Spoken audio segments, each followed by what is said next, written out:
lot of passion for what you're doing. This rings true because it's so hard that if you don't, any rational person would give up. It's really hard, and you have to do it over a sustained period of time. So if you don't love it, and if you're not having fun doing it, you're gonna give up.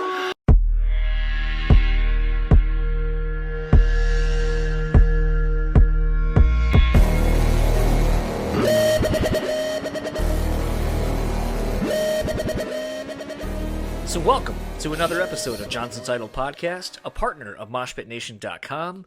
This episode's guest is Ryan Shuck, formerly of Orgy, currently of Julien-K, also of Dead by Sunrise. And with me, as always, is Mr. Daniel Terry, who is neither an ex nor a current member of anything. Ouch. Oh my God. Do your own stupid podcast. Well, I have to build you up sometimes and just to cut you down. I should just I could be upstairs, with my wife right now. So I can do so. I don't know. I was just trying to play off of what I just said. no, that's funny. What? You basically just said I'm not a part of your podcast and I'm not a part of my podcast either. Yikes. Yeah, and something that we're going to kind of keep doing. A lot of times when we do this, I edit out Dan and I talking about, Dan might have a beer. I still haven't tried it, but it was the Elysian's Winter Ale, I think is what it was called. Yeah, it's Bifrost, actually. Yeah. That stuff's awesome. I still haven't gotten it yet, but I found some the other day. But a lot of times Dan and I will drink when we're doing these. Either you can tell or it's obvious. Just look at either of the two of our figures and you'll probably assume we drink. And you're not wrong. And but the thing is I've been trying to figure out different ways to incorporate more of us where it correlates to what we do. More of who we are as people and things that we're into. And sometimes the things don't necessarily, I think, aren't on brand, don't necessarily work for what maybe, the guest is on here to talk about or whatever. But I think as a whole, there needs to be a little bit more influence of Dan and I as people. I think that's how you're going to get to understand more who we are. Maybe a little bit more of us will come out in the interviews when you hear them. I know that's how I feel when I listen to like Mark Maron and his long conversations about his cats and so forth in the intros. So long. Yeah. But I love them because it allows you to know more who Mark is, and when you hear him talk to people, you kind of get a better sense of where these stories come from as well. Not saying that I'm going to do 20 minutes of, buying my dog a $30 dog bed and how I wondered if it was worth it since she's fine with sleeping on the floor and, licks her ass. So does she want nice things? Will she appreciate nice things? I don't know. These are the things that I wrestle with, but do you as the listener give a shit? Probably not. We might wrestle with it when we're getting paid to talk like Mark is. That's true too. So. All that aside though, so I want to kind of start introducing some of the various drinks, beer, liquor, wine, whatever that we are into, because as someone who's a fan of those things, if there is an interesting sounding beer, a cocktail or whatever, I'm probably going to be apt to try it. I think it's very fun, like music, to just be open-minded and adventurous, and the more I kind of started talking to Dan about just that same sentiment that, in drinking sometimes, or food or other culinary type things, I think the openness to try things is what makes it fun and exciting, and you can learn to find something new. All that being said, so tonight, something I want to kind of talk about is a delicious gin that I found when I went on a trip out to California, out to LA specifically, which is, again, not only going to be able to tailor these spirits and drinks to our guest, but I'm going to try my best. But the brand is called Monkey 47. It is a Schwarzwald dry gin. I saw this on the shelf at the hotel we were staying at off of the Sunset Strip, and I'm going to show Dan this, which you guys can't see it, but if you want to Google it, please do. It is a very interesting looking bottle. It is almost like a potion bottle, I could almost say. It's a Southern Elixir. Yeah, it looks like something you might see in Red Dead Redemption. It has a cork top, and it is like I said, a dry gin. It's got a lot of botanical stuff in it. I'm looking at the website, which I highly recommend all of you do. Go to monkey47.com. They have a very interesting website that looks like an old timey newspaper. But basically, this is a dry gin with subtle fruity notes and a fine, elegant sweetness that combine to offer an experience that is extremely dense and uniquely complex. I wholeheartedly agree with that. It is a very interesting. It's a very interesting drink. It's very floral. When you smell it, it's got a very interesting taste. A lot like when I had it, I just told the bartender just to pour me a neat shot of it, and I just sipped on it. And I got a lot of weird looks when I did that, because I don't think people drink their alcohol quite like that to get a real sense of what this is. Right. But it has obviously stuck with me. I found some when I went to Binny's in Chicago, which if you have never heard of Binny's, that is another glorious place to go. It is basically like a wholesale alcohol superstore. Think like a Sam's Club of alcohol. Like wine, liquor, cigars, beer from all over the world, of everything. It is rad as shit, and you can even get a little discount card, but enough of the plug for Binny's. But this is a very interesting gin. In the last handful of years, I've gotten really into gin.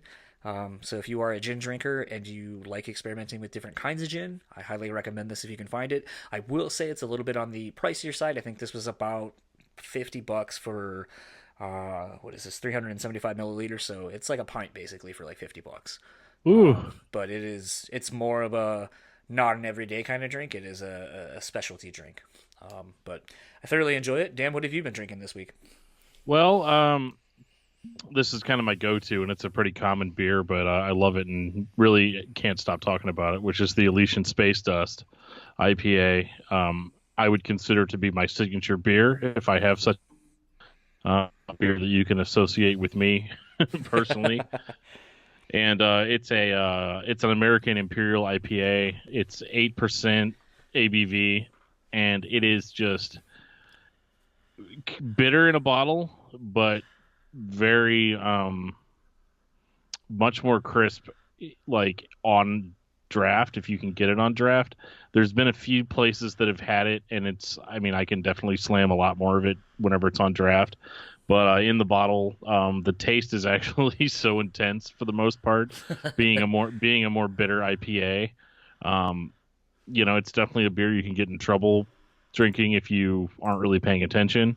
But the flavor actually is bitter enough to keep you where you need to be. So when you say something like that, sometimes I find that with beers like that, with IPAs, sometimes it's almost like a good salsa where like it's not hot to where you're like, oh my god, this is unbearable, but like the flavor just keeps you eating it because like then you're really enjoying it. But when you stop, does that make sense, that analogy? Maybe not. No, it does. Like it's like a good deathcore record, like when you're in the mood for something like that, you're not in the mood for something introspective or something that's going to change the way you feel about things. Sometimes you just want to slam as hard as you can to something, and Elysian goes really well with that, with their Space Dust. Their other beers are like they're a very flavor conscious company, and probably one of my favorite beer companies. But Logboat down here in St. Louis is starting to come up pretty close on them in second. They've got an IPA called Snapper, which is doesn't taste like Space Dust, but it's $2 cheaper, number one, and that Snapper stuff is really getting me in a good place. But that's as many beer name drop or company name drops as I can throw in there.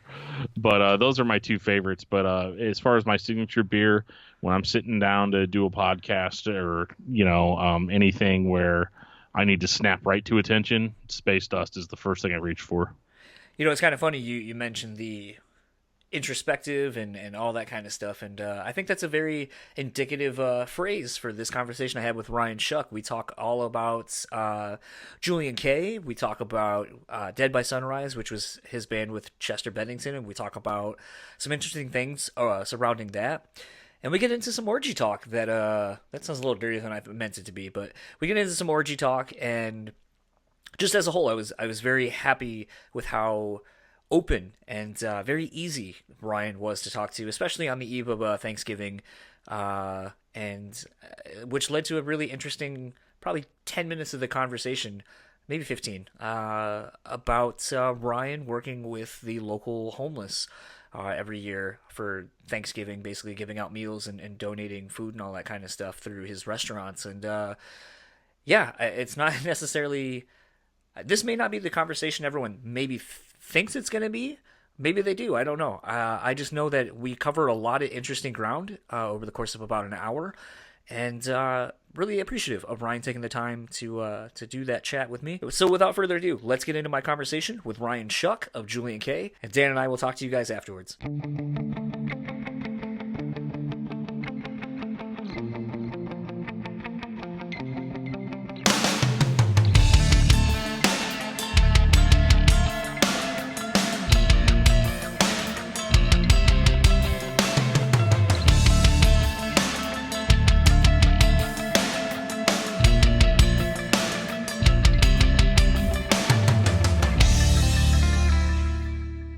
So I have the pleasure this pre-Thanksgiving of talking to Ryan Shuck of Julien-K, Orgy, Dead by Sunrise. How are you doing on this eve before a holiday?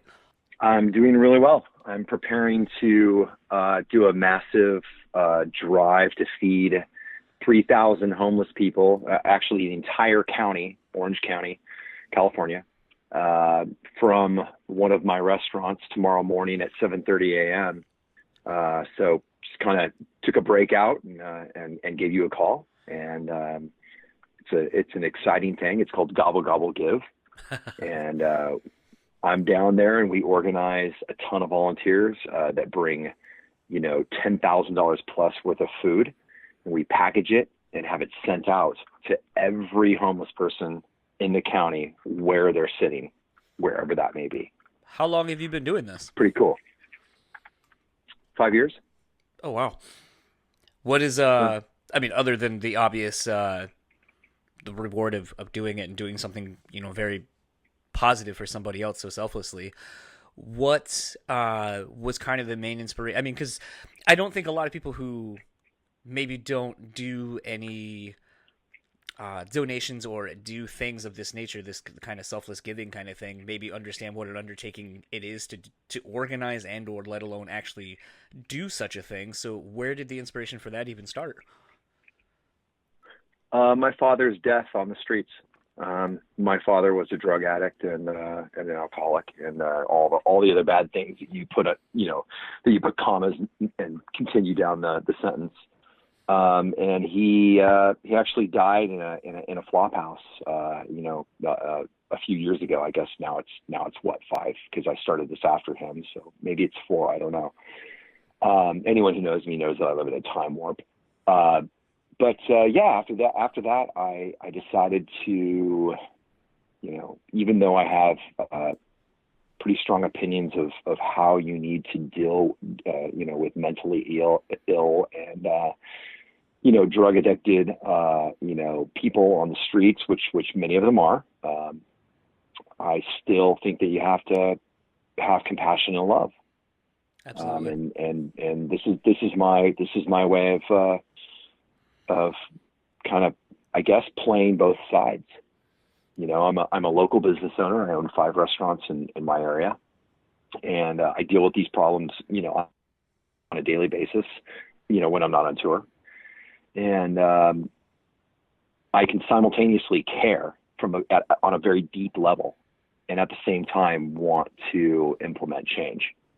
So I don't know. In some ways, I guess this when I go to the city and I try to deal with these issues with them, who they have no idea what they're doing, so they don't run anything or own a business or have a P&L or anything like that. Really deal with payroll and earn money, nothing. They don't really get it, and they can often cast you as someone who doesn't care. And I think that I can prove that I do care very much, and this hits very close to home. And at the same time, I still think something really, really needs to be done about the homeless issues in California. It's kind of funny. I had no clue we were gonna start off down this road at all. It actually just reminded me of I get that a lot. story. I up until recently, basically come from the restaurant retail world, like spending a lot of time managing in that capacity. Oh wow. That's tough. So yeah, it is, especially around this time of year. So that story actually reminded me of when I went to GM and opened a restaurant, a new location we had in Ann Arbor, Michigan, when I moved from here in Grand Rapids. And we had a person who came to apply for a job, and it was more of a kind of a young, like collegey kind of like late night stoner kind of place to eat. And we had a gentleman come in to apply for a job that was a little bit older than me. I'm in my mid-30s now. But basically had just gotten out of prison, really had nowhere to go. No one was hiring him. And I remember having to fight for this guy because he had no car, no transportation. He didn't have money to ride a bus, so he would literally get up and first thing in the morning when I opened the store, he was there like, hey, just wondering if you had time for an interview or if you had time to check my application and all this kind of stuff. And, kind of had to fight with the owners. That says a lot right there. Yeah, and that's what I said. I was like, this guy's here every day. When I have people who don't give a fuck about their job and just want to trade shifts and don't show up, I was like, I have a dude who wants to work, and he will work harder for me because he has more to prove. Yep. And I remember fighting so hard for him, and he finally we got a job, and he became one of my best employees. But we couldn't give him enough hours really to kind of help him. So I remember going to the restaurant that was opening next door to us that were looking for full-time people, because it's kind of the sad thing about college campuses. You can't find people that can work full-time. And I walked him over there and I was like, yo, like, this is my best dude, but like, hire him. And it was really wild because like the dude came back like after he got the job, and one of the other times before I left that location, I just remember him being like, thank you for taking a chance with me, like when no one else would. And I was like, dude, like, I saw something in you. And it's like, I mean, I don't know. There's just that kind of intangible where it's like so many people are willing to overlook people, just the basicness of compassion. And it's just kind of crazy. Like your story kind of reminded me of that, where it's like, sometimes you go to bat for those. Yeah. Well, at the same time, look what he did. It's like showing up. I got to tell you, showing up, you already beat 80% of the potential hires. For sure. You know what I mean? It's like people, Americans, I got to tell you, are so entitled, and, so many young people are just really, it's just so warped now. Someone that shows up dying to work. I mean, it's like, I don't know. I will overlook a lot, if they actually show up like that. But, given the fact that I feed, 3,000 homeless people, tomorrow, it doesn't mean that I also don't think that there needs to be, serious policy action, not discussion, to change conservatorship and, I don't know, what is it, 4140 types of situations, all this kind of stuff. Some of these people are really insane. I mean, really, well, not some, 85% really need mental help. And so I really, at the same time that I'm compassionate, I'm also a guy who has to clean up the mess and deal with it every day and all that kind of stuff. And so are my employees. And I think that you really do need new tools to, get these people, in my opinion, you need to force them into help. Right. Because, when my father was on the streets, he didn't want help. He actually became kind of mentally ill. When he would get arrested or put into prison or, forced into rehab, he would get sane again and he'd become a sane person.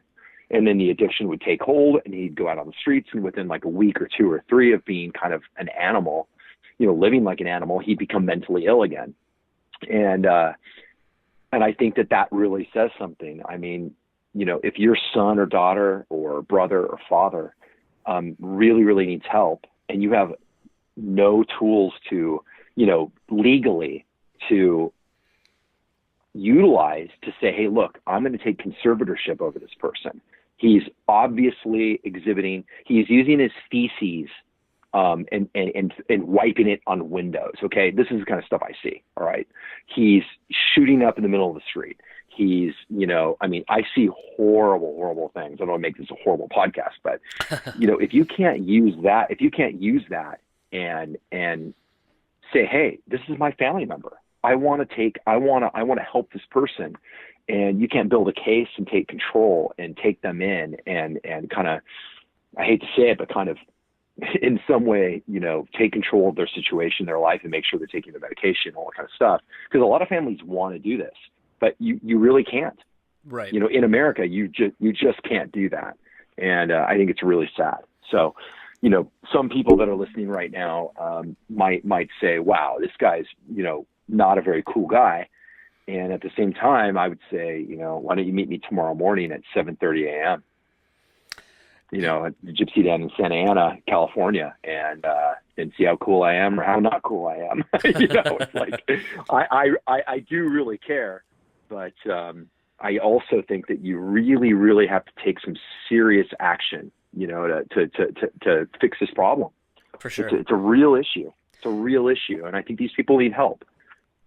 I think it's also a lot easier to sit there and say you're going to do something or to blindly donate a check, but when you're actually in the trenches doing shit, I think it speaks more volumes to the character of the people that are involved in this thing.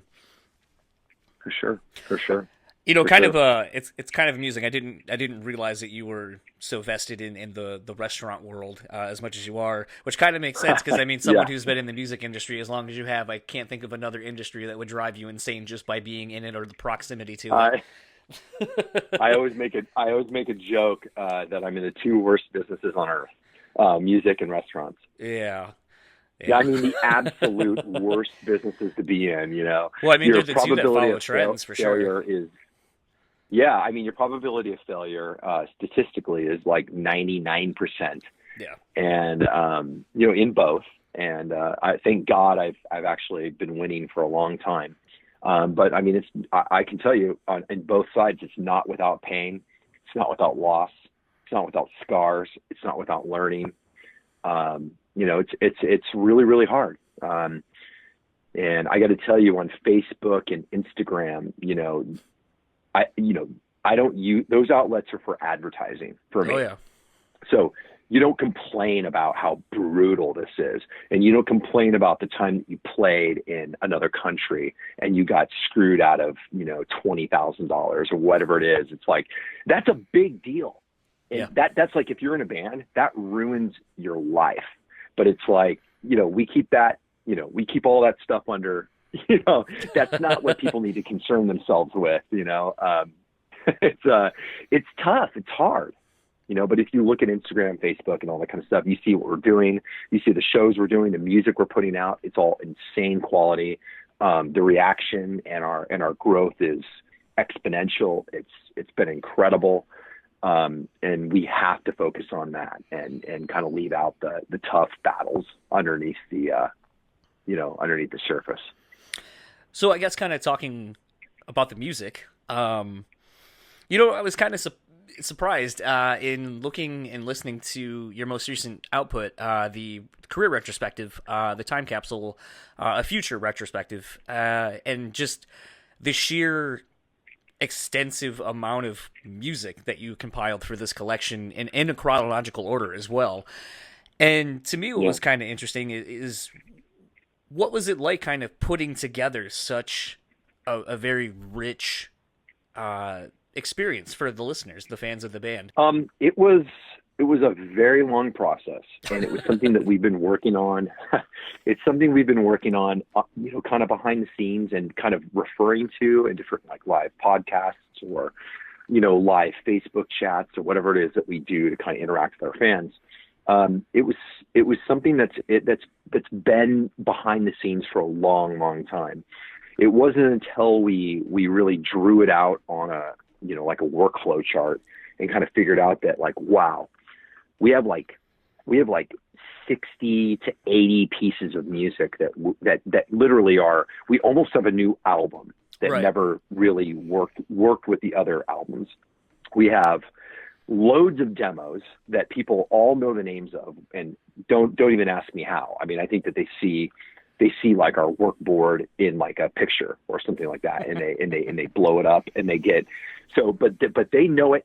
They know it as better than I do, and they'll hear like a clip that we did on MySpace way back when, and they do not let go because they like that clip. And so we started getting deeply into this, and after we were so successful with our last couple crowdfunding campaigns, and I mean, we blew the doors off that. I mean, it was insane. I think you guys hit your goals and then some in the first day in some instances. Our last campaign, we did $20,000 the first day. Yeah. 10,000 the first hour. And we would have probably done 20,000 the first hour if Indiegogo could keep up with the payments. But we had people, that's why we actually may not use any of these platforms anymore, because their merchant services are not up to the volume that we can bring. And we're not a very big band, but we have fans that care more than any fan. So they will literally, they will shut down a merchant account in 5 minutes. And that's exactly what they did. And Indiegogo is like a big company. So I figured that they would have it together more than we would, or say my restaurant would. Right. I mean, Indiegogo is probably dealing with 100 million, plus, per quarter. Mm-hmm. I deal with 5 million, per year, at all the restaurants, and it's like, we never have credit card failures or anything like that. And neither does the band. When we have a show, we have, wireless credit card, merchant terminals and POS systems, and we can take everyone's order. Right. I would expect a company as big as Indiegogo to be able to handle, 600 people. Like, come on.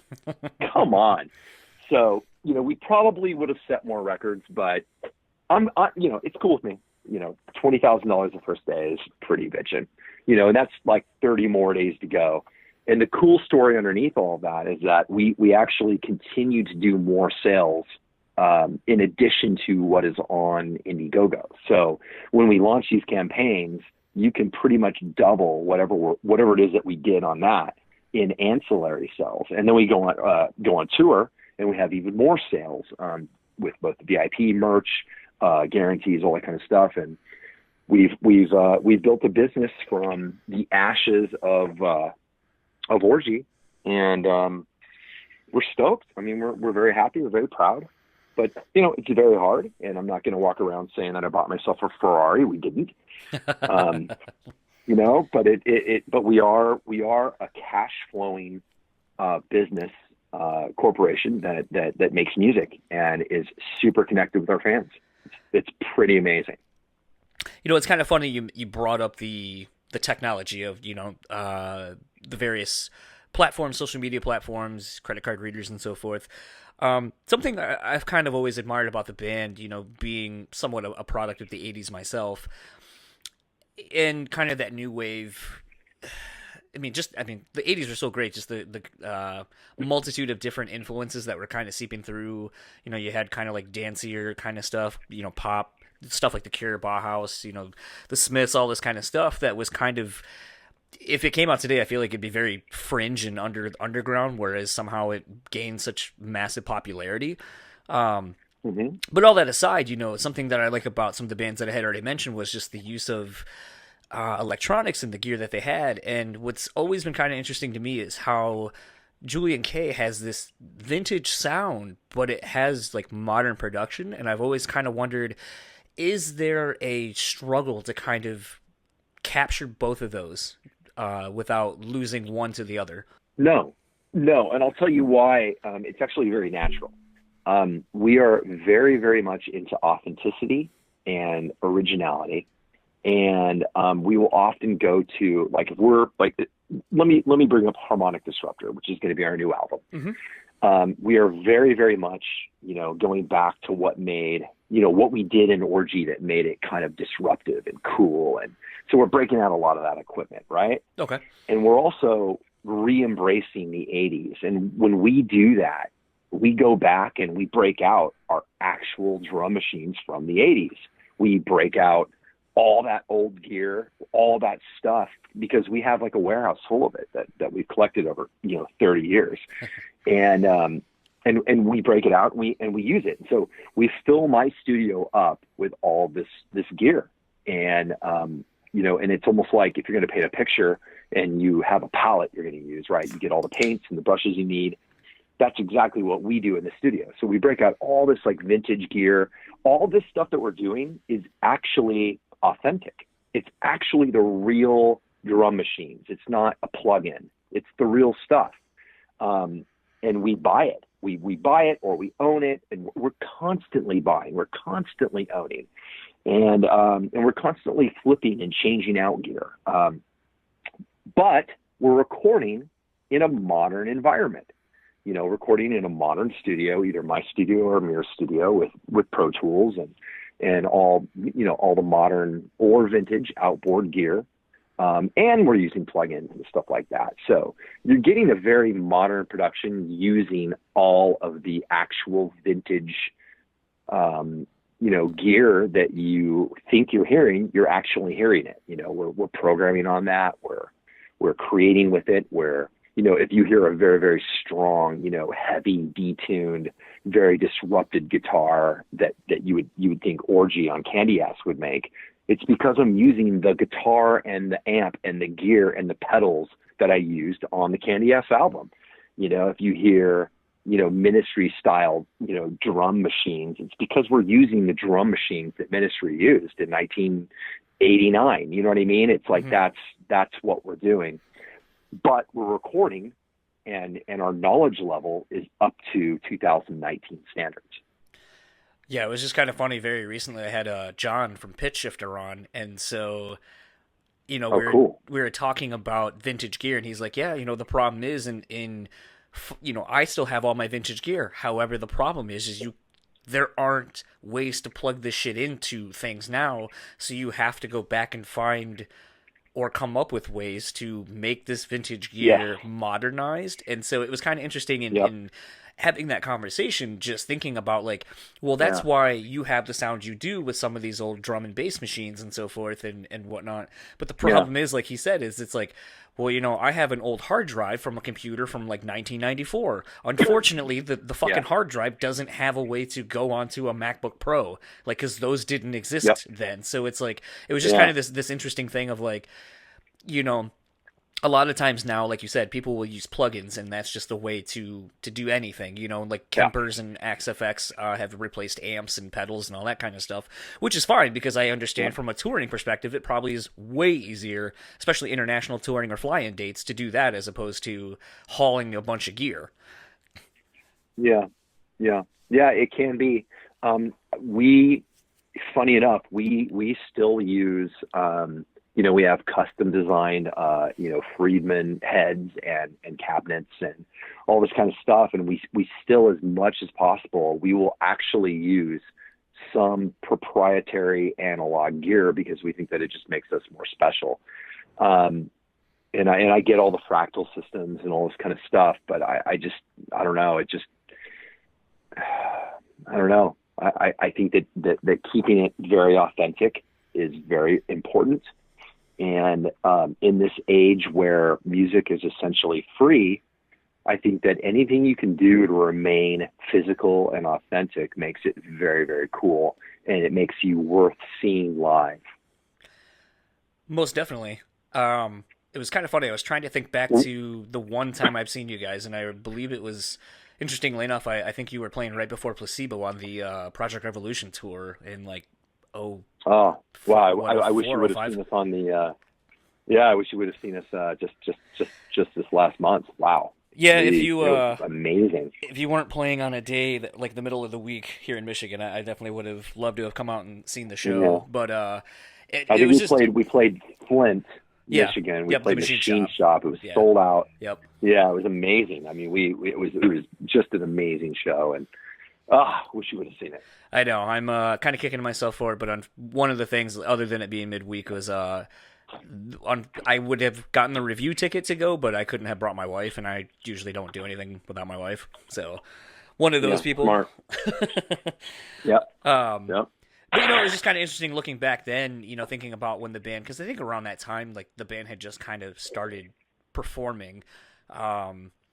And it definitely seemed like, I remember a friend of mine who's big into Placebo, and she was like, "Oh my God, that was the one tour I didn't see, or the one show in Michigan I didn't see." And I was like, "You didn't miss much. I don't think anyone really gave a shit. Like between you guys, Placebo, and then him were on after Placebo, and him is one of my favorite bands. I was like, I don't think the crowd understood any of it, and so it just kind of was a bummer watching people stand there like, something heavy, play that."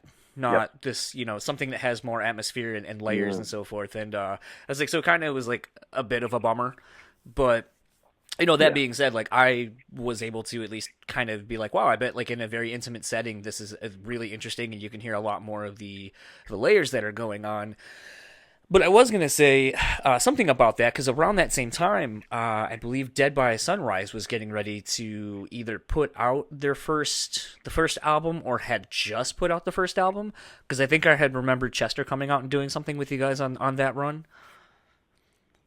Yeah, Chester came out and did technical difficulties with us every night. And even on shows where we weren't on tour together, he would come out with us. And when we played Chicago, I had my brother's birthday.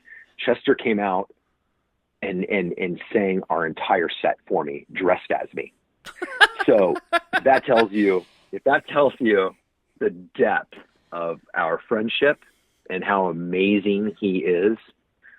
I mean, he was shaking. He was Chester Bennington, like the best singer in the world.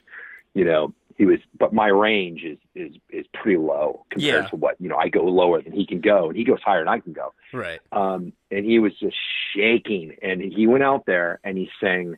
He knows our music. He's been such a big part of our band. He knows our music so well. He went out there and sang our entire fucking set, word for word, while I was the best man at my brother's wedding. Unbelievable. Unbelievable. That's incredible. What an amazing dude.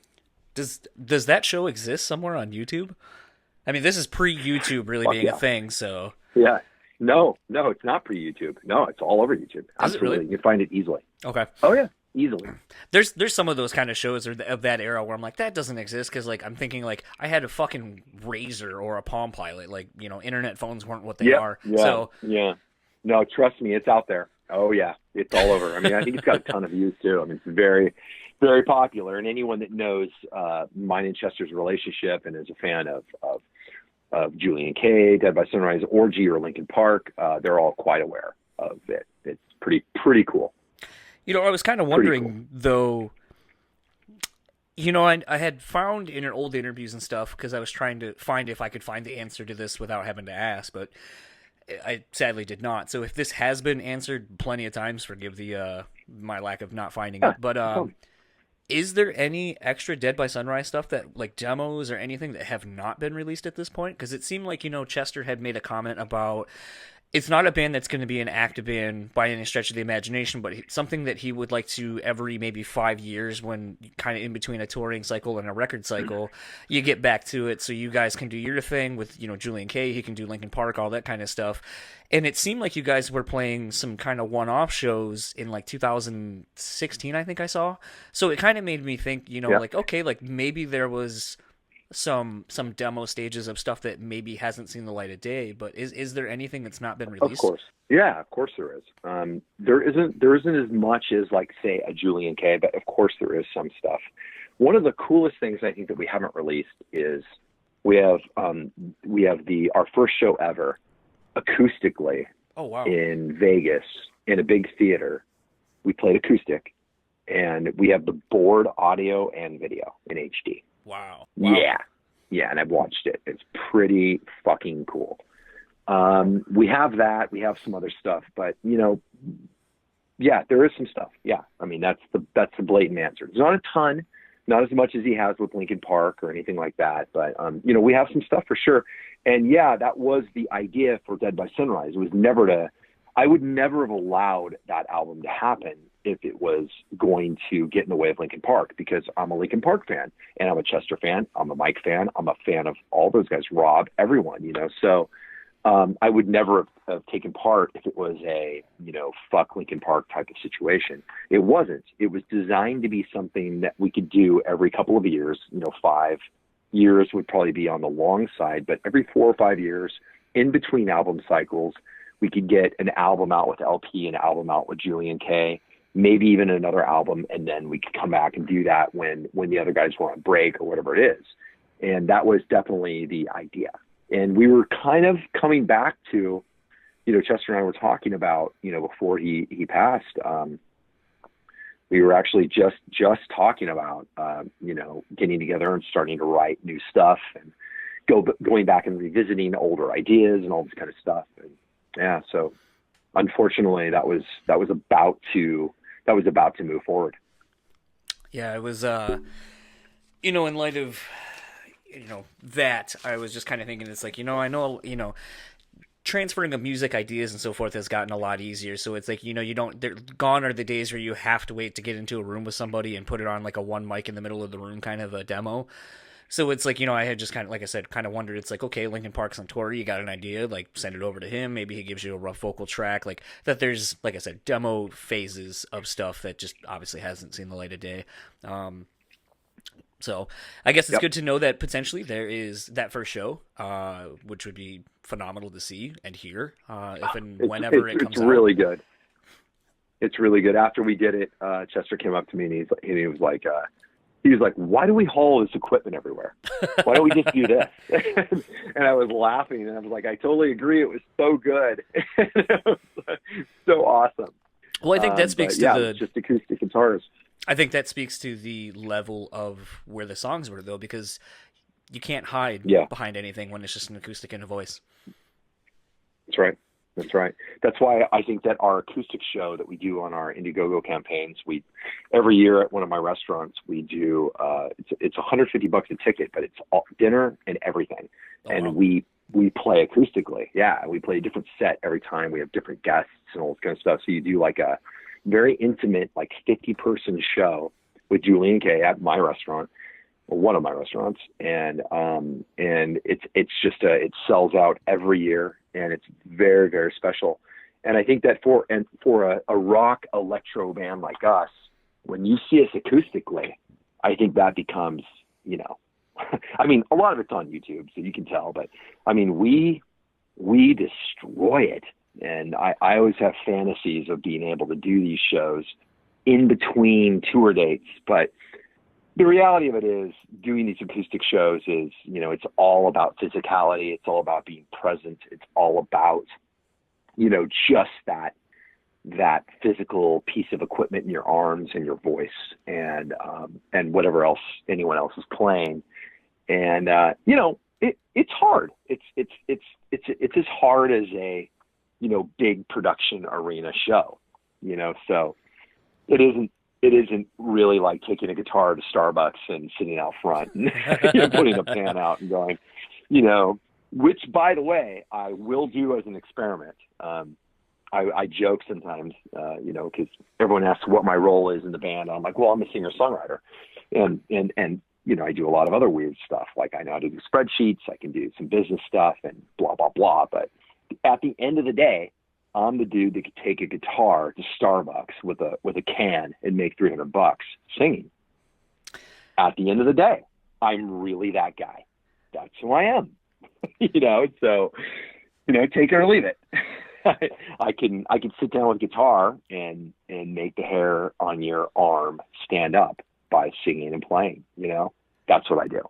It's funny you say that. I was reminded of sort of a similar story when I went to go see Aaron Lewis do one of the very first like solo country things when it was just him and the lap steel player. And it didn't turn into the full on production like it is now. And I remember he made a comment before playing, It's Been a While. And he was like, I used to play this at open mic nights. I used to play this at coffee shops. I used to play this so many places and people would talk over me, not give a fuck, whatever, and I always knew it was a good song. And then, insert applause here, all this kind of stuff. And he goes, and now it's the most played song on rock radio, for, in the last 10 years or something like that. And it was just like, I was thinking about that. It's like, you never know, like, if you're not paying it, it's kind of like I was saying earlier, like, it's easy to overlook a lot of things and just kind of be faceless in anything you do. And, as a result of that, on an anonymity at times that we sometimes want or portray, that in that we sometimes lose out on some very, very amazing things just because we're too wrapped up in a little screen or whatever. Sure, of course, yeah, I totally agree. Totally agree. That's funny that he said that. That's really, really cool. I think that's awesome. I didn't know that. It's awesome. Yeah, it was one of those, like, when he used to play casinos, like, in front of, like, 100 people. Like, when it was, like I said, like, when it was literally Aaron Lewis just out of Stained and all that kind of stuff, like, when they were on a we're still on a hiatus. Yeah. But it was a really incredible thing, kind of like, very much like you're saying, like, put, 100, 150 people in a small room, acoustic guitar, and there's something very magical about that, because, like I said, in essence, all the bullshit stripped away. Like, if you can't entertain me doing this, or I can't see the raw emotion or whatever of these songs and how great they are, like, in their most stripped down versions, then you got nothing. Yeah, I mean, it separates the men from the boys. I can tell you that right now. You're going to hear a lot more of those. If you're a shitty guitar player, you're going to notice right away. Absolutely. Or if you're a singer that really can't do it. I mean, That's it's true, like too. you have to carry the whole fucking show. Yeah. Even if the guitar player messes up, people are really going to be listening to the singer to not fuck up and to really wow and blow them out of the water. And if you can't do that, I mean, I don't know. I recommend that every band does it. Stress test yourself. Yeah. So it's kind of funny. You had mentioned a talking point earlier.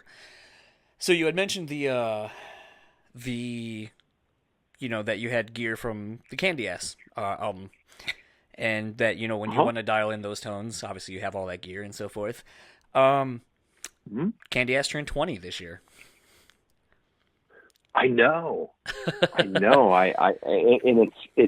think it's super sad that the original band Orgy is not playing the entire album front to back. So can I cut you off right there for just a second? Sure.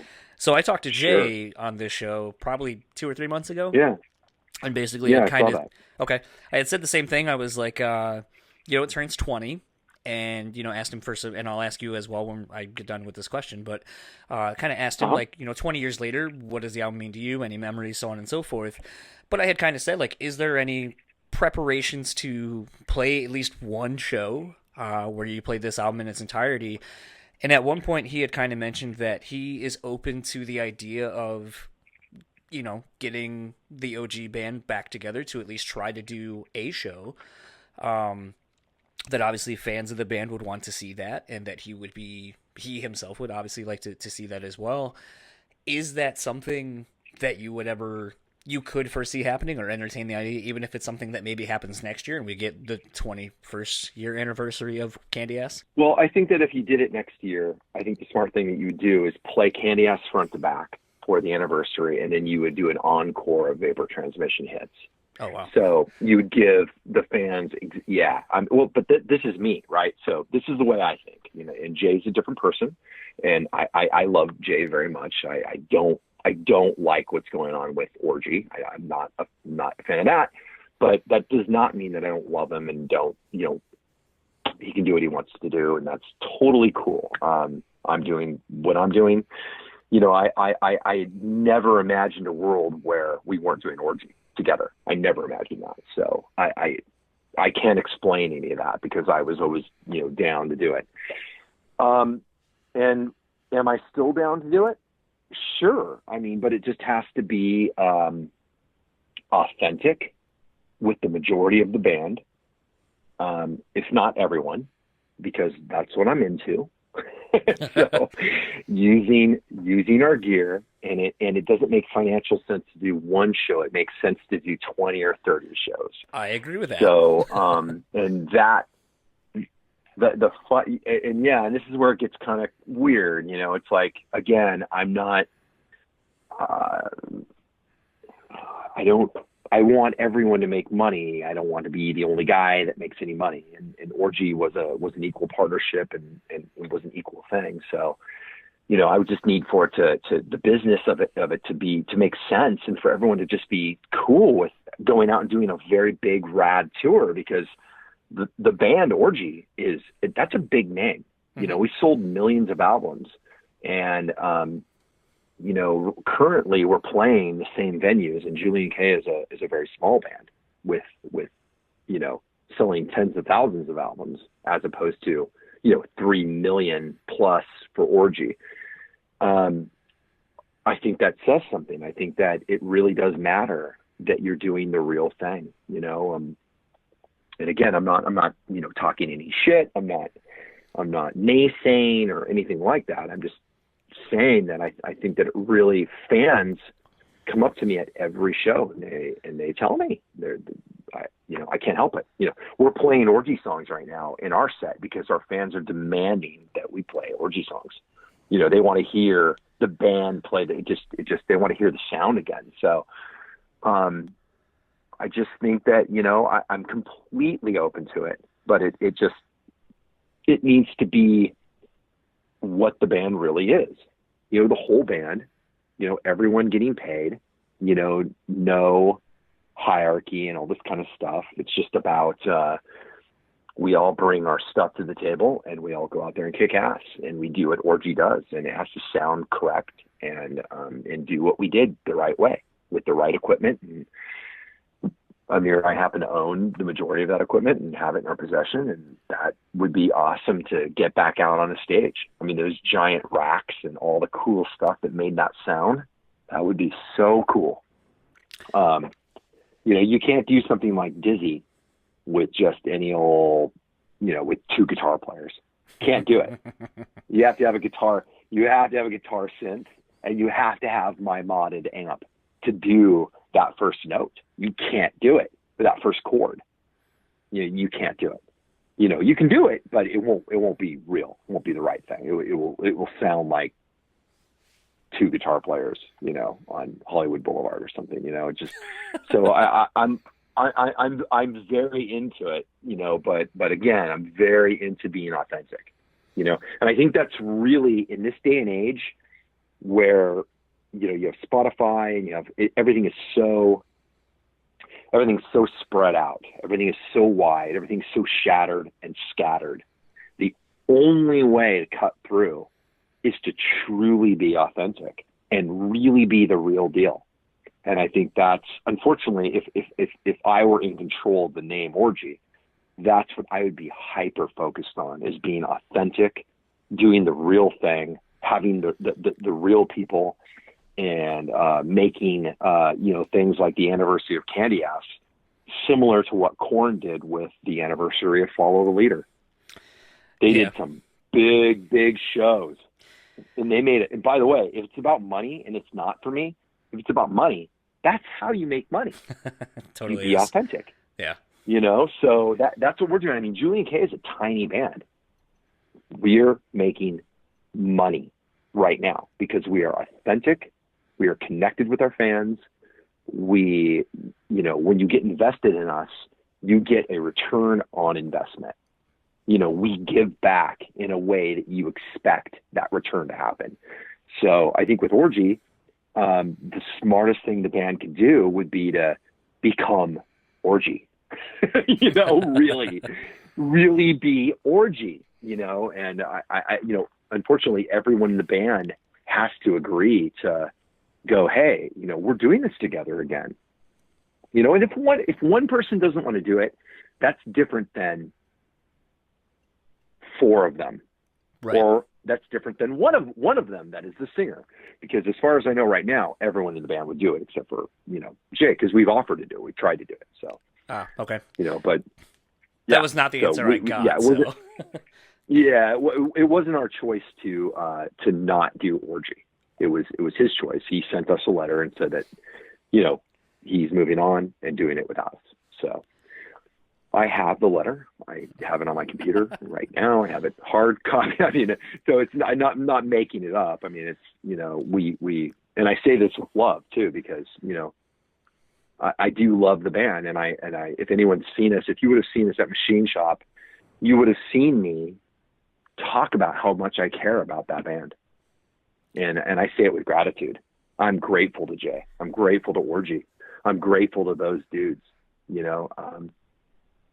for being in that with me. I mean, I love it. So I can say it with like an open heart and an open soul and a grateful, disposition. It was kind of funny because, I mean, in these situations, sometimes, it's kind of fun to be able to ask questions that from a fan's perspective and but not be Sure. like browbeat you over and be like, come on, punish you with the question and be like, come on, let's talk about this. But, like I said, like having Jay on kind of, I felt like it makes it a little bit easier. And it's like, I mean, I'm not disillusioned into thinking if I have someone from one band on, if it's a past member or a member of a band, that they're going to like take the time to listen to what was said. But all that being said, it's one of those that, as a vinyl collector too, I'm sad that Candy Ass doesn't exist on vinyl, because I just think there would be. You're hitting on even more stuff that could be done. And the thing is that you can't do the vinyl the way that a lot of bands do vinyl. You have to do it the right way. You have to do it on the right type of vinyl. You have to master the album for vinyl. Mm-hmm. You have to put it on the heavy fucking good vinyl from a real factory. Mm-hmm. You can't just go wham bam thank you ma'am shitty vinyl on some floppy fucking case. You have to make something special. And that I'm actually really proud to say that's what we're doing in Julien-K. When you come buy our stuff, in concert, you're going to get a load of unique merchandise that is really high quality. All of our shirts are different cuts that are unique. They're a little slimmer. They're longer. It's stuff that we would actually wear when you buy our CDs. Often when you come to a show, they're double albums.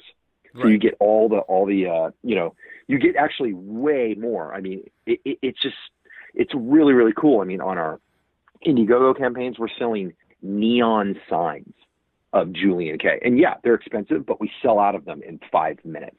I mean, but because they're so cool and they're so unique. And we just do this all day long. Every single thing that we do is going to be unique and special. If you buy our VIP, not only do we actually hang out with you and talk with you, we have one-of-a-kind special medals for that tour that you cannot get anywhere else.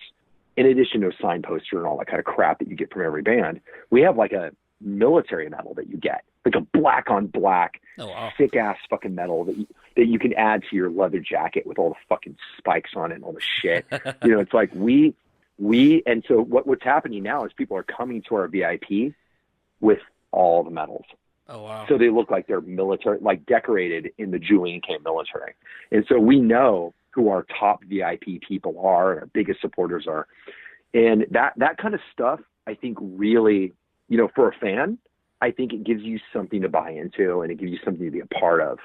And Orgy could go so deep down that rabbit hole.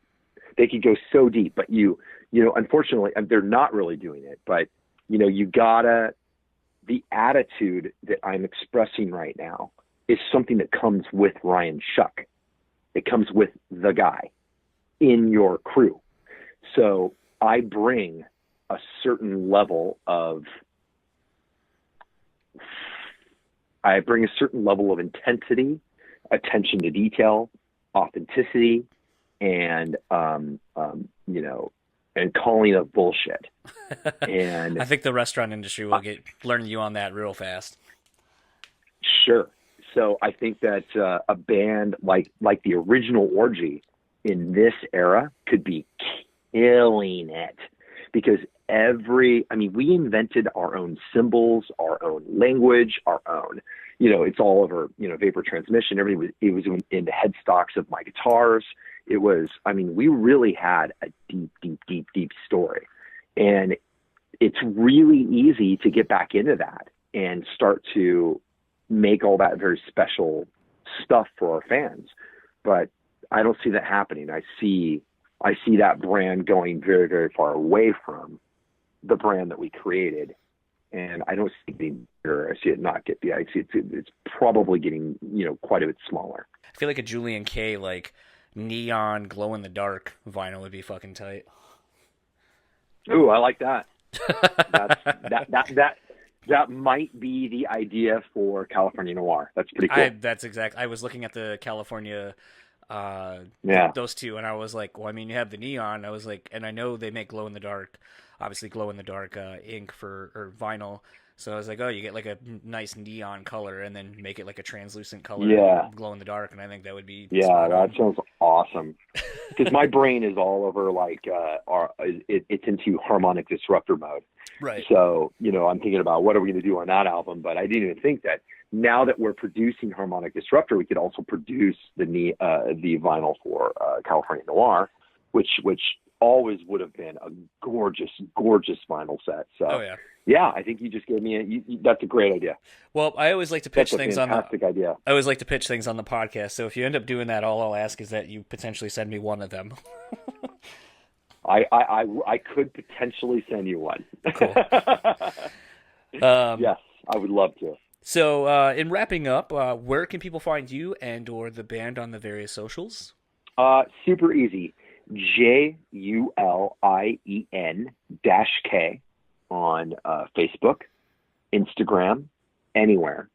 In many cases, you can just type into Google Julien-K. You can even misspell it with an A, and you will find, which many people do, and you will find our website, which has a link to all our socials, has a lot of our merchandise and all that kind of good stuff. Our Indiegogo campaign is still active, although we're gonna deactivate it very soon for Harmonic Disruptor. And if you want to get on Indiegogo, you can type in JKHD, Julien-K Harmonic Disruptor, just JKHD, and you will find our campaign, which is still has a lot of cool stuff on it. We're about to take crowdfunding in-house. So we're about to change our website and everything to basically we're going to do it all ourselves. Awesome. So this is your last chance to participate in the old world, and we have some great stuff available. So after this, it's going to be us. And then, if you want to read stuff that I write an article for Control Forever. Okay. And the first article is Crowd Surfing Your Way Out of Hell. And it is the first 3 steps that we used as an indie band to do what we're doing right now. And it was a massively received article. So, very, very popular. So popular that I'm getting texts right now asking why I have not written the second part. So I am the indie music writer for Control Forever. And I encourage everyone to get on and read that, because you will read a very honest and authentic look at what we've done. And I'm not talking about all the good stuff. I'm talking about the bad stuff too. So I think you will really enjoy it. And I encourage everyone to check it out. You'll see a guy in a rock band be extremely honest. Fortunately, because of the world we live in, I think we're starting to see a lot more of that, and I think it is a nice thing to actually see that it's more hard work and determination and so forth, and not just the luck. Although this whole threaten thing from the last week has kind of sort of disproved all that as well.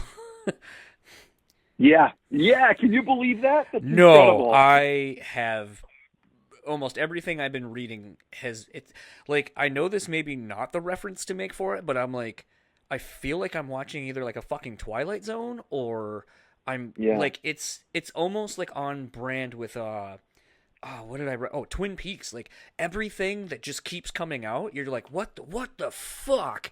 Like just more and more information to where you're like, I can't believe all the information coming out. Like it just blows my mind. And it's like, I'm not even like, I'm doing this and I've done some writing and so forth and have done a band a long time ago.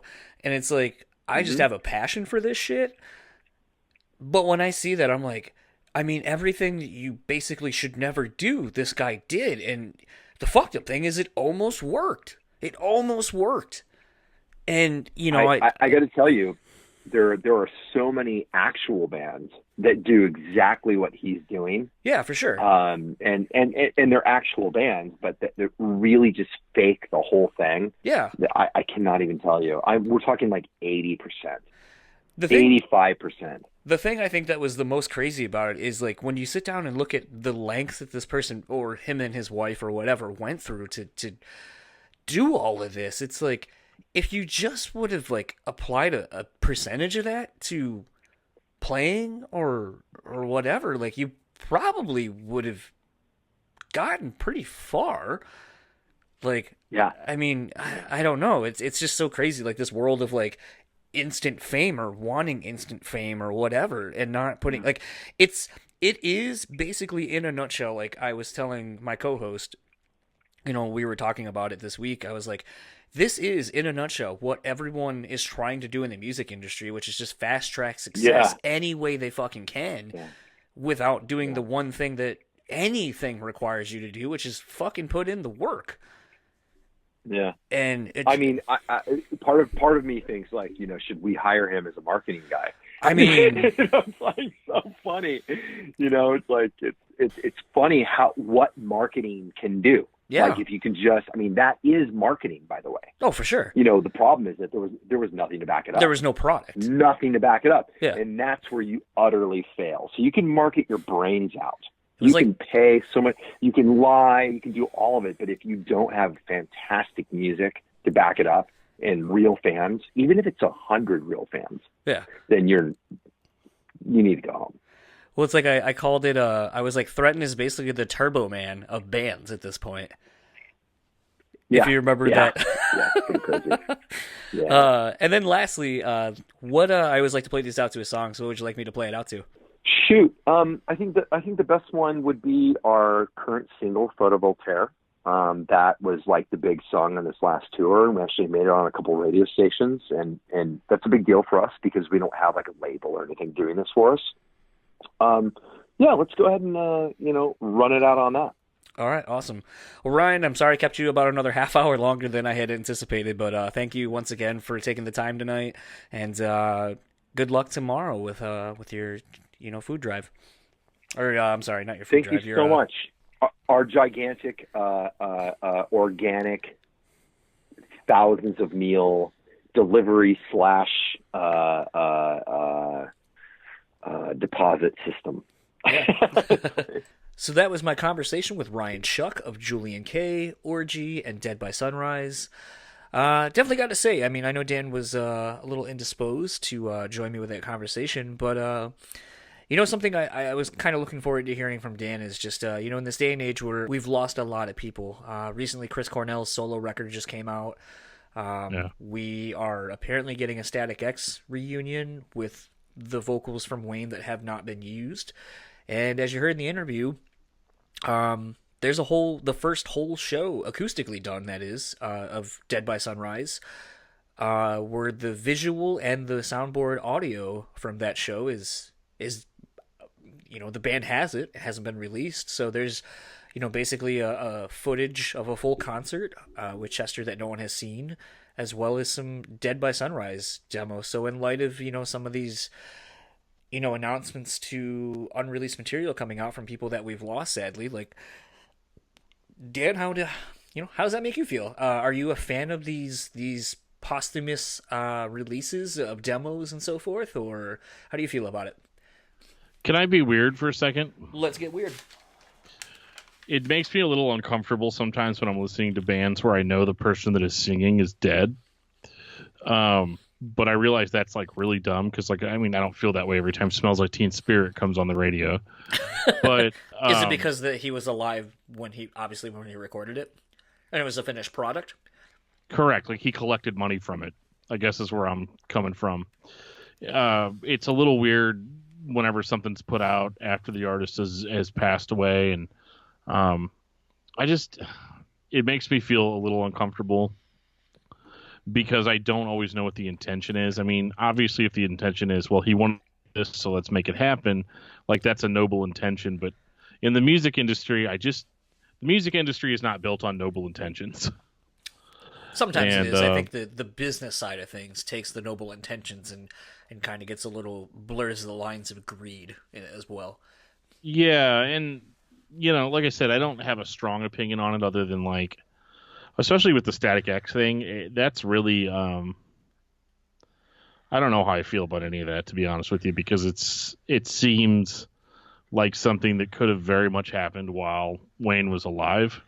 Yeah, at the risk of potentially not being able to get the interview with Tony or any of the dudes that I have put in for,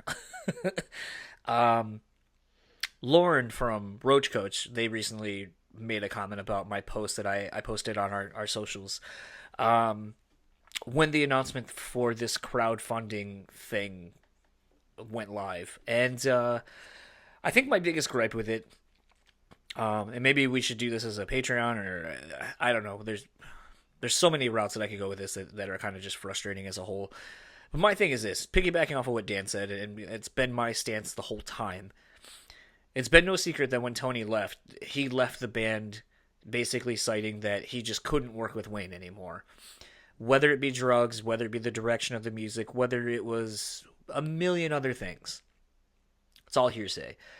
But the amount of time that Static X went on without Tony, even though he still owned a part of the name, it's like you always were asked in interviews, would you go back, would you go back, would you go back? And it was a staunch no.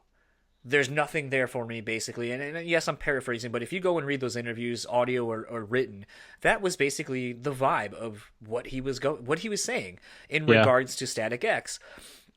Oh, I'm in Ministry now, or oh, I'm in Fear Factory, or I'm in these other bands. This is what I do.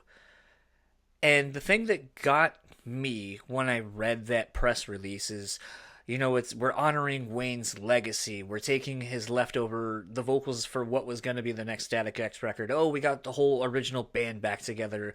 Oh, we're doing all these things. And to me, it's like, motherfucker, you all could have done this when the dude was alive, but due to whatever bullshit you were going through, whatever problems, ego, money, whatever the fuck was basically causing you guys not to be a band as you were, it's like, don't come to me 4 years after the fact and tell me, like, we're all getting the band back together. We really want to honor the dude's legacy. Like, where was this state? Like, this is the kind of shit bands typically do right after someone passes away.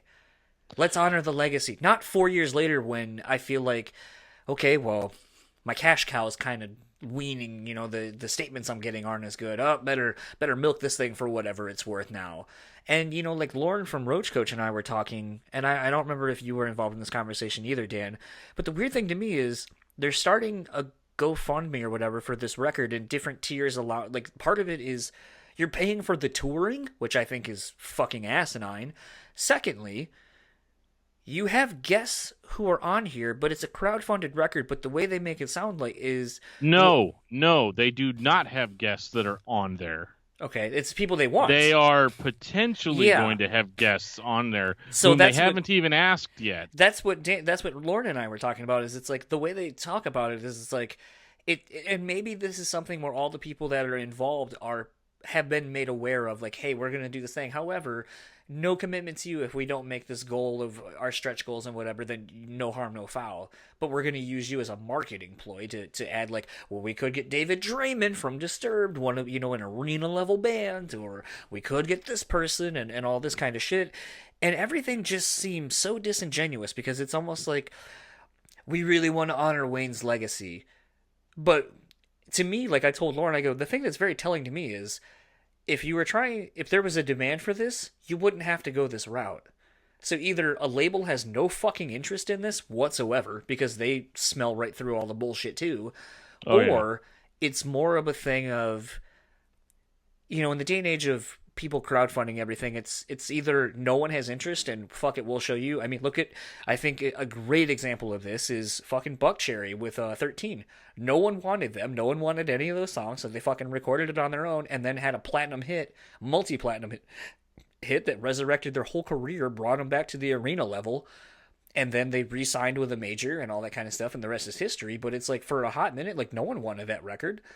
No, so the industry can be proven wrong, and if the songs are hits, then they're hits for sure. But I just feel like this whole thing is so disingenuous from the way it's being done, the fact that there's guests that aren't even guests yet. Like, you don't, like, okay, so I give you my $20 to get this fucking record. Like I said, everything about this just feels so disingenuous that it's like, but the fucked up part is like, if you know, like on a Friday in 6 months, there's a new Static X record, I'm probably going to check it out out of curiosity. But Well, yeah, I mean, you have to.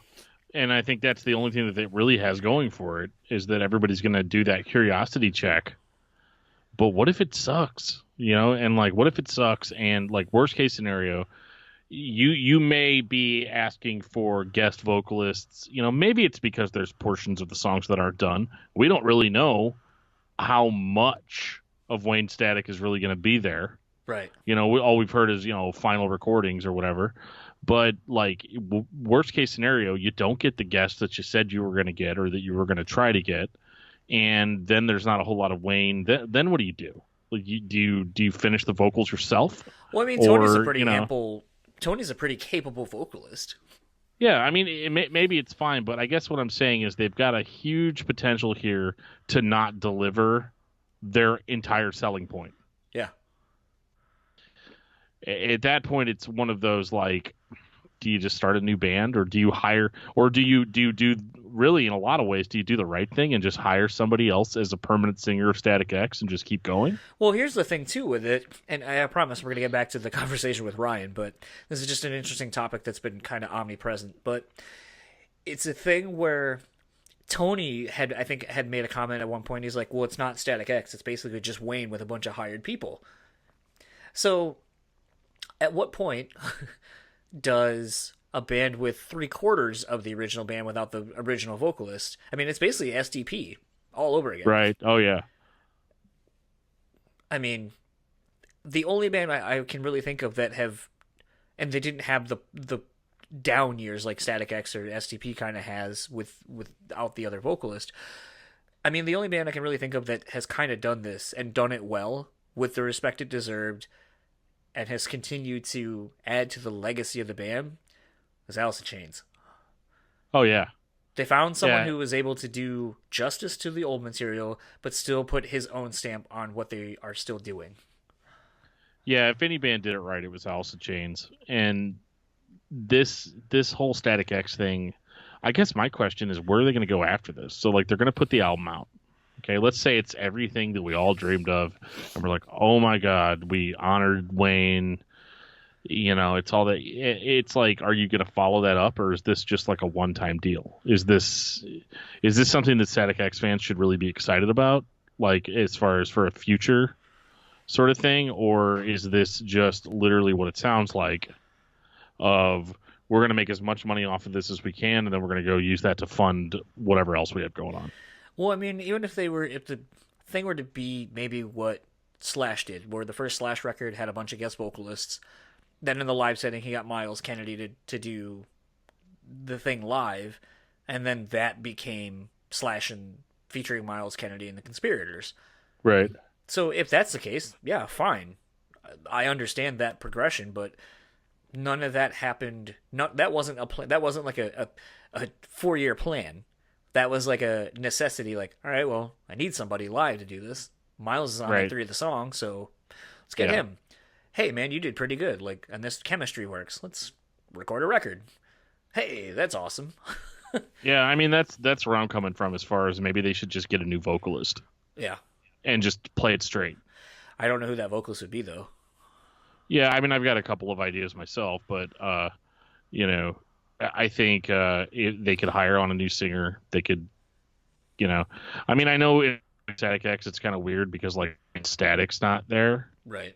so it definitely, you know, that is one of those cases where the front man really does encompass the whole band. I hate to say it, you know, we're talking about 3/4 of a band being there, but with a vocalist like Wayne Static, it's like And his playing, his he was able to go on tour with a bunch of other guys, and the fans didn't care because it was still Wayne. Yeah. So that's a factor. Like, I realize that, you know, are being frustrated or whatever, what they're doing might actually just be the only thing they really could do. They could have just left it But- alone. Yeah, they could have left it alone. And, you know, there's other ways of honoring your friend's memory than taking a whole bunch of recordings that he never finished and trying to make something that you can profit off of out of it. Right. And the other thing, too, that kind of gets me is, unlike Chris Cornell, unlike, you know, Chester, Wayne didn't have, like, his wife died before him. They didn't have any Right. kids, so it's not like you got a Yeah. family that you need to like give money to survive. That now that they've lost their parents, Correct. Yeah. so I don't know. But the interesting thing, all of that aside, bringing it back to the conversation I had with Ryan, um, and Dan and I haven't really done one of these in a little bit, so there's a lot of current news that we haven't been able to hit on. And I think I'm gonna start incorporating a lot of this too. It might date the episodes, but sometimes people ask us if we've seen this news or what we think of it, and I mean that's kind of the other reason we have these podcasts is to kind of talk about things that interest us or our hot takes on things. But the thing that I liked about talking with Ryan about Dead by Sunrise, and the thing that it kind of was made me a little apprehensive about even broaching the subject because it is a sensitive one, is just the fact that when you listen to Ryan talk about working with Chester, the times they spent together, and even if he decides to release any of this material that he has, it doesn't sound like it's coming from a place of being like, well, this is an obvious route of how I can cash in on this.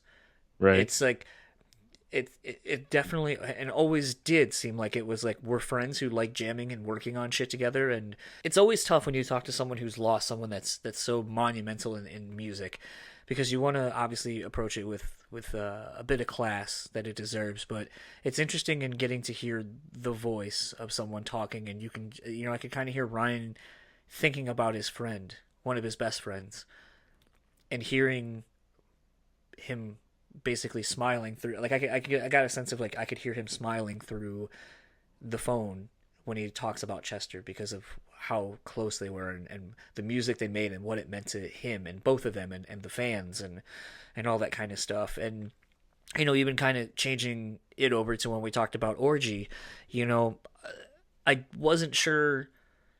This is the first example of me having one person of a band on that the original members aren't together anymore, and asking that person, like, hey, this album is a blank amount of years, or would you ever get back the old band back together? And that person being like, yeah, I definitely would. If everyone, I think we could all get in a room and hash things out, and I think fans would love it, and blah blah blah. Well, I've never gotten to ask somebody else in that same band, be like, so I talked to so and so, like, would this be something you would ever entertain? And I kind of was expecting Ryan to be very polite and just be like, like if it happens, it happens. The very standard industry answer of like never say never.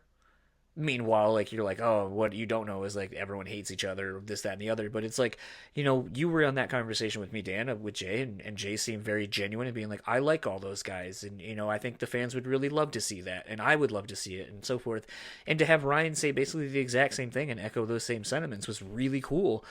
And I gotta say, as a really big fan of those first couple Orgy records, I kind of gotta say, like, that really has me hoping that in the next year or so, maybe those guys get together in a room and they're just like, you know what, fuck it, man. Like, the Pantera dudes never got to do this. Linkin Park, had something taken away, and now as a result, like, Dead by Sunrise isn't gonna get to do these things. Like, life you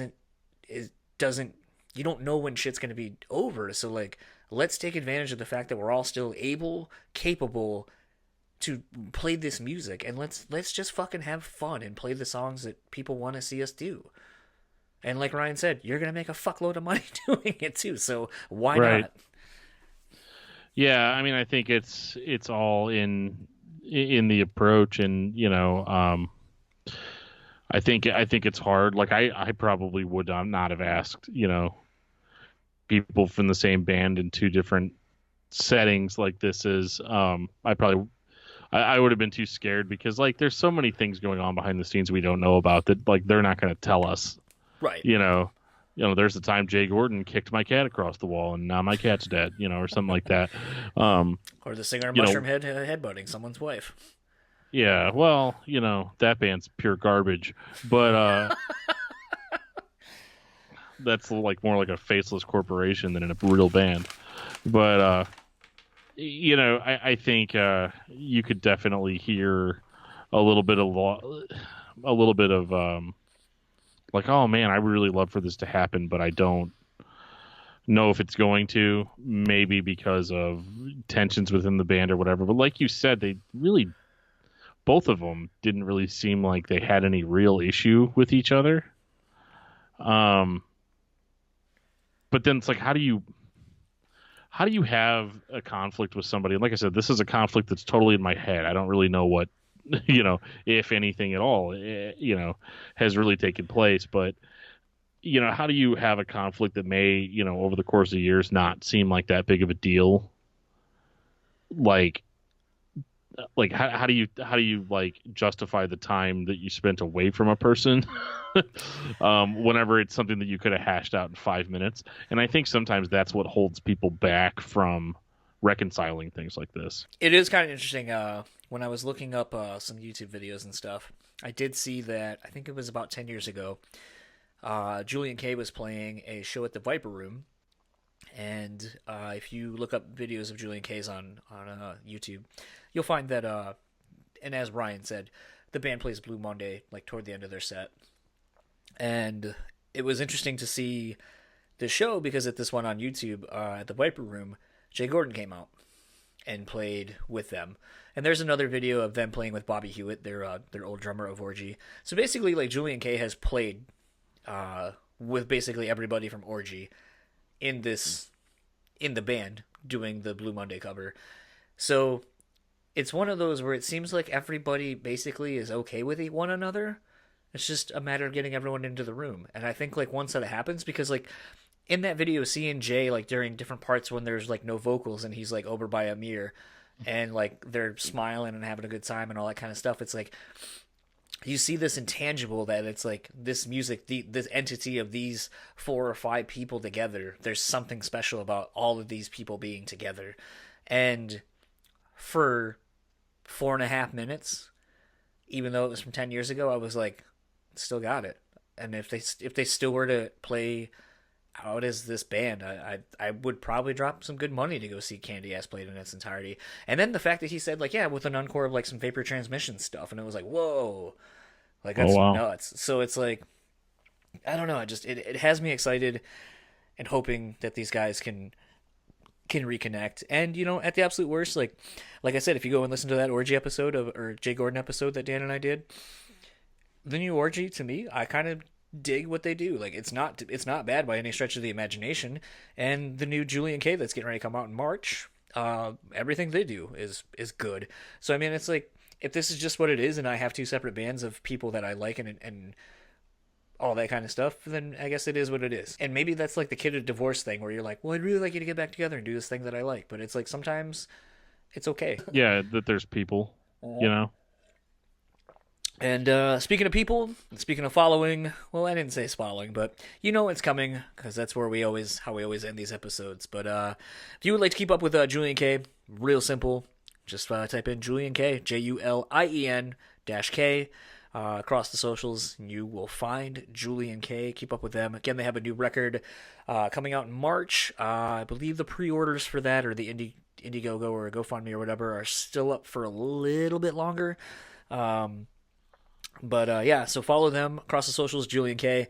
And if you'd like to keep up with Ryan, just find him on Facebook and Instagram under Ryan Shuck.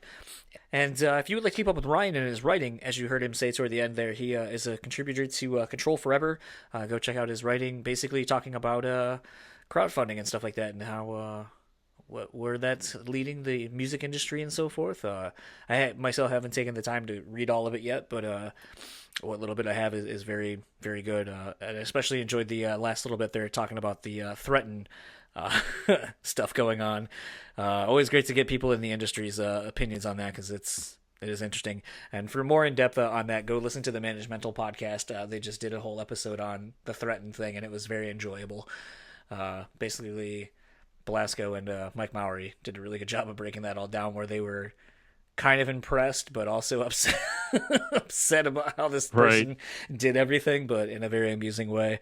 And Dan, where can people follow you?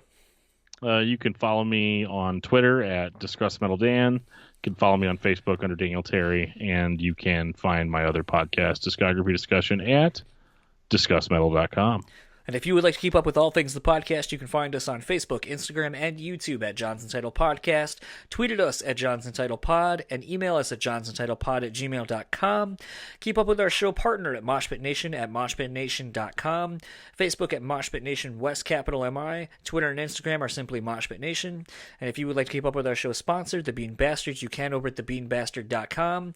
Facebook and Instagram are simply The Bean Bastard. And we're going to end this episode, as we always do, by a song called Photo Voltaire, which is the new single from Julien-K. And we will talk to you guys next time.